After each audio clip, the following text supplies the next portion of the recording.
Alexander Volkov versus Jailton Almeida. Who's going to win this fight? Well, first of all, who's going to win this fight? Let's take a look at their latest performances in which Jailton Almeida fought Alexander Romanov, in which Jailton Almeida got Alexander Romanov in a rear naked choke and made him tap in round 1. Oh, yeah, deep. That's deep. That's real deep. Real deep. That's it. That's it.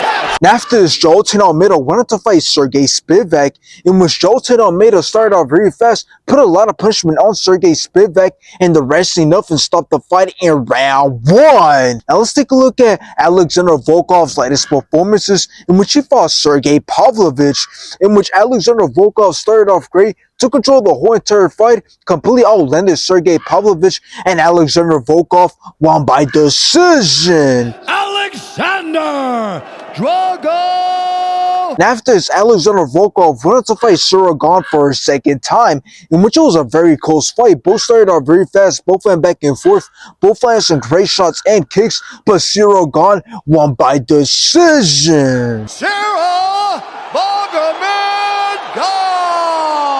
Now, this fight is going to be crazy, and this is my second favorite fight on the card, so let's talk about it. Well, the winner of this fight is obviously going to be next for the winner of Tom Aspinall versus Suragan. And honestly, you could argue that this is going to be a very competitive fight, or at least that's what it looks like, because Alexander Volkov has been improving, and he showed it in his last fight against Suragan, because not only was his striking really well, but he also got the better of Suragan when the fight went to the ground. And if you look at Jailton Almeida, well, he's also been performing really well, and we know when he fights, he dominates his opponents. But now let's talk about how this fight can play out. While Dar brought up how good Alexander Volkov has been performing, I do think stylistically he's in big trouble in this fight, and I'll obviously say that because of the type of fighter that Jailton Almeida is. Yes, he's very quick and he has a striking, but where we see him dominate and take over is when he shoots for a takedown and he uses his grappling to dominate his opponents, because from then on he can dominate his opponents with either some good ground and pound or by looking for a submission. And unless Alexander Volkov has a takedown defense or grappling to compete, he's most likely going to get ragdolled. So I believe in this fight, both will do a really good job on the feet, and with Jailton Almeida being a lot quicker, I do think he can just win by just striking with Alexander Volkov, but it won't be easy because Volkov is really good at controlling the distance and picking his shots. But in the end, I do got Jailton Almeida winning this fight. I understand that this could end up being a good back and forth striking match, but Jailton Almeida is smart. He knows if he uses his wrestling and grappling, he can easily have the fight go in his favor, and I believe that's what's going to happen. And I do think he can submit Alexander Volkov.